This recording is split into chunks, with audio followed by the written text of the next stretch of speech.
We walked with Jesus through his Last Supper on Thursday. It was about 6 p.m. that they gathered for the Passover. Afterwards, Jesus took the disciples to the Garden of Gethsemane, where Jesus prayed, "Not my will, but yours." He relented because he knew it was the right thing to do. Having been arrested, he was bound and taken through the Kidron Valley in the wee hours of the morning to the house of Caiaphas, where the holiest of men accused him and hung him in the pit by his wrists with the criminals until just before daybreak. Early morning on Friday, he was taken back through the Kidron Valley to Jerusalem, where he stood before Pilate, who could have saved Jesus, but didn't, washing his own hands of all of it. And against his better judgment, gave Jesus over for senseless and horrific flogging and the torment of a brigade of Romans. Those soldiers, a brigade of 600 guards who taunted him. And what did Jesus do?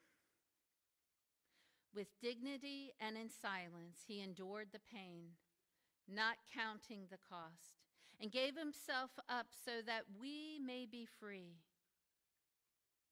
Good Friday's not so good for Jesus, but it certainly is good for the rest of us. Sometime, likely after 8:30 in the morning, he was displayed through the city streets until Jesus was taken that Friday out of the city and was crucified. The story is about to come to the end. This evening, as we experience one last time in this season, Jesus' emotion from having his feet anointed to his very last breath. Think about Jesus' crucifixion and what it means for you. What does this have to do with you, with me, with us? Before we hear from others, let us understand the Roman crucifixion. It's not meant to expedite death. In fact, the key was to have the person suffer in agony as long as possible. The place was a busy intersection outside the city walls. The idea was to look upon the one on the cross and say, "I will never, ever do what that person did, because I never want that to happen to me." Over hundreds of years, the Romans have perfected the ability to keep a person alive on the cross. Humans at our worst. When going to be crucified, Jesus and the two others accused of overthrowing the government had to carry their own crosses. Can you imagine having to carry the very thing that you will be hung from? John's gospel tells us Jesus carried the cross. Matthew, Mark, and Luke tell us that Simon carried the cross. Simon was a Jew from Libya who was in Jerusalem for the Passover. So which was it? It's probably both. Just before Jesus was forced to carry his cross, he had been flogged until his skin curled. He was not only in pain beyond comprehension, he was humiliated. Jesus was exhausted. The cross weighed about 300 pounds. And though artists depict him carrying the whole cross, Those being crucified carried only the crossbeam, which weighed about 100 pounds. More like this. The distance was about a third of a mile. I would say the distance from these front doors down to the river's edge on US 1. A strong man could carry 100 pounds that far, but a man who had been beaten and flogged nearly to death, Jesus carried the cross as far as he could. Then it was picked up by Simon. So the vertical part of the cross would have been already at the site. It would have been laid down, and Jesus would have been laid flat on it. The nails would have carefully been driven, not into the hands, but actually into the wrist, careful not to hit an artery, but precise enough to hit a nerve. The pain would have been excruciating. The exact meaning of the word crucified, excruciating. The most painful death invented. Once the hands were in place, they would nail the feet. In portraits, the feet were placed one on the other and nailed together to the cross. However, in 1968, a box was discovered in Jerusalem, and in it were bones of one crucified with the nails still in the bones. The nail was driven from the side of the foot so that the feet would have straddled the cross. The cross was raised with Jesus on it. And now gravity takes over. Here's what happens to a person on the cross. First, the pain becomes almost unbearable on the wrists as the body sunk down from position. You could breathe in, but you couldn't breathe out. So to breathe out, you had to raise yourself up. And to breathe in, you'd have to sink down. Do that for hours. Raise up, sink down, just to get a breath. What killed the one crucified was the combination of raising and lowering himself to try to get a good breath. And then there was the blood loss. Even if blood kept flowing, it wasn't carrying oxygen because he couldn't get a good breath. Soon came congestive heart failure. And a combination of all three caused death. But it was slow. Imagine hanging for 6 hours with your hands stretched out.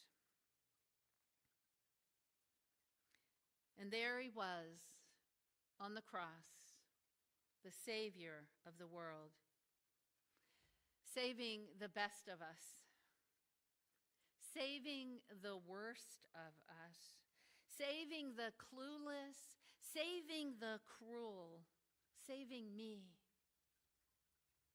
saving you.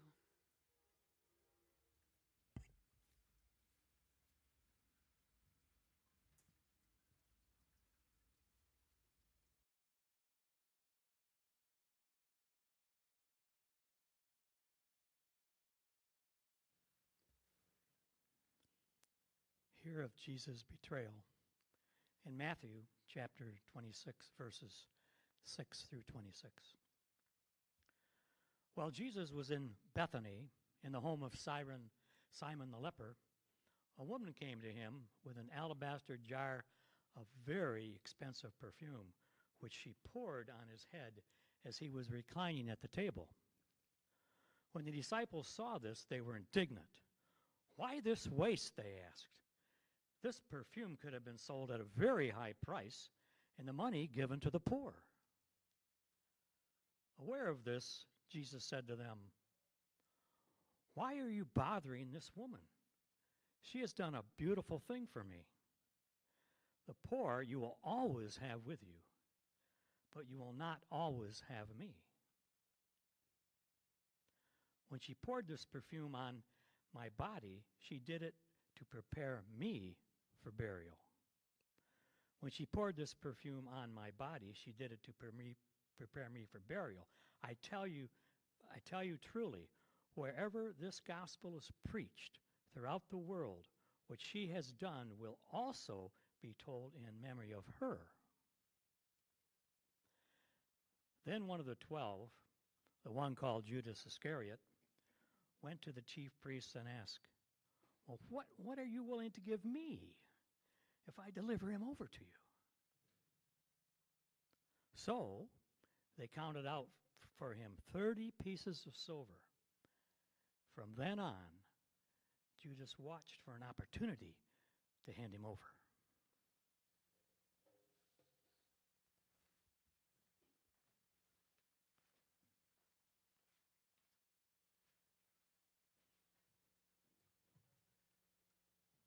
Be merciful to me, Lord, for I am in distress. My eyes grow weak with sorrow, my soul and body with grief. My life is consumed by anguish, and my years by groaning.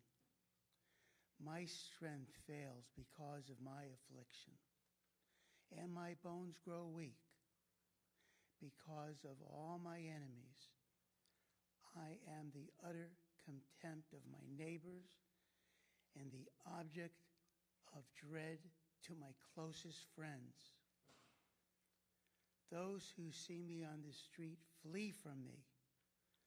I am forgotten as though I were dead. I have become like broken pottery. For I hear many whispering, terror on every side. They conspire against me and plot to take my life. But I trust in you, Lord. I say, you are my God.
In Mark chapter 14, verses 12 to 26.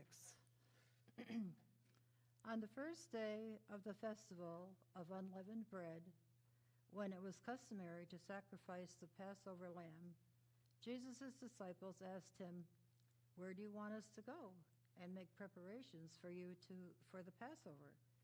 So he sent out two of his disciples, telling them, Go into the city, and a man carrying a jar of water will meet you. Follow him.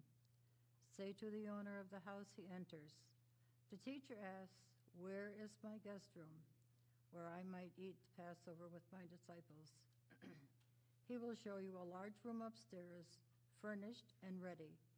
Make preparations for us there." The disciples left, went into the city, and found things just as Jesus had told them. So they prepared the Passover. When evening came, Jesus arrived with the 12. While they were reclining at the table eating, he said, "Truly, I tell you, one of you will betray me, one who is eating with me." They were saddened, and one by one they said to him, "Surely you don't mean me." "It's one of the 12, he replied, "one who dips bread into the bowl with me. The Son of Man will go, just as it is written about him. But woe to the man who betrays the Son of Man. It would be better for him if he had not been born." While they were eating, Jesus took bread, and when he gave thanks, he broke it and gave it to his disciples, saying, "Take, it is my body." Then he took the cup, and when he had given thanks, he gave it to them, and they all drank from it. "This is my blood of the new covenant, which is poured out for many," he said to them. "Truly, I tell you, I will not drink again from the fruit of the vine until that day when I drink it new in the kingdom of God." When they had sung a hymn, they went out to the Mount of Olives.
Hear of Jesus alone in Mark chapter 14, verses 32 through 41.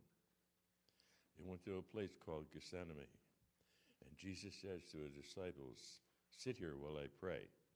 He took Peter, James, and John along with him. and he began to be deeply distressed and troubled. My soul is overwhelmed with sorrow to the point of death, he said to them. Stay here and keep watch. Going a little farther, he fell to the ground and prayed that if possible, the hour might pass from him.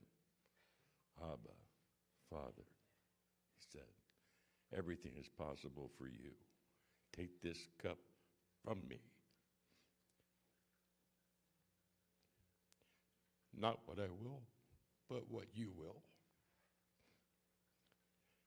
Then he returned to his disciples and found them sleeping. Simon, he said to Peter, are you asleep? Couldn't you keep watch for 1 hour? Watch and pray so that you will not fall into temptation. The spirit is willing, but the flesh is weak. Once more he went away and prayed the same thing. When he came back, he again found them sleeping, because their eyes were heavy. They did not know what to say to him. Returning the third time, he said to them, are you still sleeping and resting? Enough! The hour has come. Look, the Son of Man is delivered into the hands of sinners.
Hear of Jesus' accusations in Mark 14:55 through 59. The chief priests and the whole Sanhedrin were looking for evidence against Jesus so that they could put him to death. But they did not find any. My goodness. Many testified falsely, but their statements did not agree. Then some stood up and gave this false testimony against him. We heard him say, I will destroy this temple made with human hands, and in 3 days will build another not made with hands. Yet even then their testimony did not agree.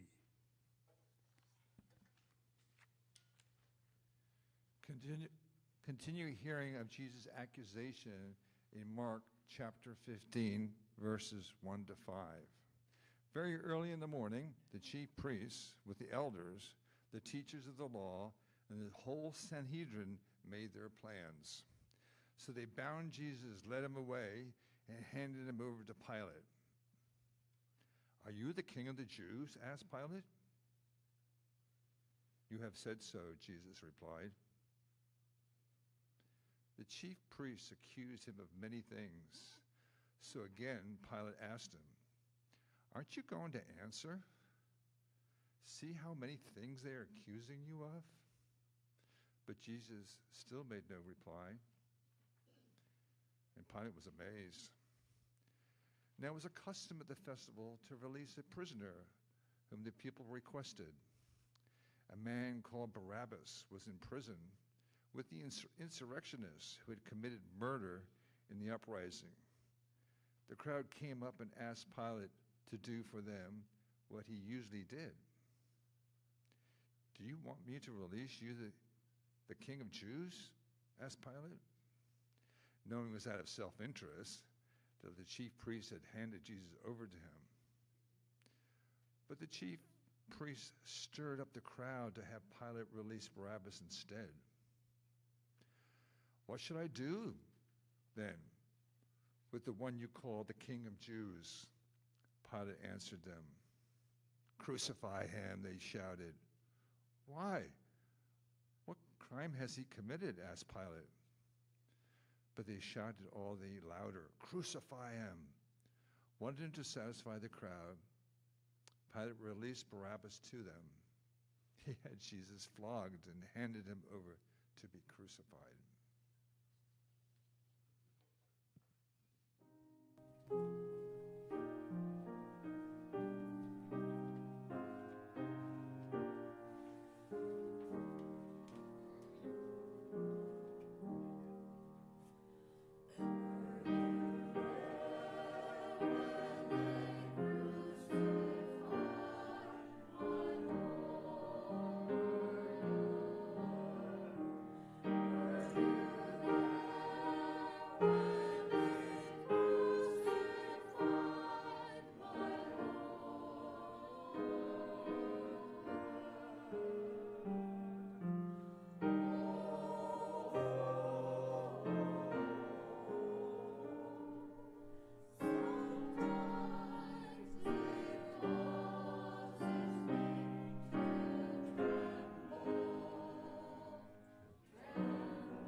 Hear of Jesus' crucifixion in Matthew chapter 27, verses 41 to 43. After they had mocked him, they took off the robe and put his own clothes on him. Then they led him away to crucify him. As they were going out, they met a man from Cyrene named Simon, and they forced him to carry the cross. They came to a place called Golgotha, which means the place of the skull. There they offered Jesus wine to drink, mixed with gall. But after tasting it, he refused to drink it. When they had crucified him, they divided up his clothes by casting lots. And sitting down, they kept watch over him. Above his head, they placed the written charge against him. "This is Jesus, the King of the Jews." 2 rebels were crucified with him, one on his right and one on his left. Those who passed by hurled insults at him, shaking their heads and saying, "You who are going to destroy the temple."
Hear of Jesus' suffering prophesied in Isaiah chapter 53, verses 1 through 5.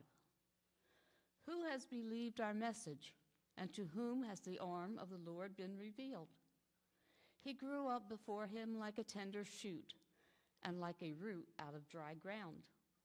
He had no beauty or majesty to attract us to him, nothing in his appearance that we should desire him. He was despised and rejected by mankind, a man of suffering and familiar with pain. Like one from whom people hide their faces, he was despised, and we held him in low.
Of the death, Jesus, from Luke chapter 23, verses 44 through 46.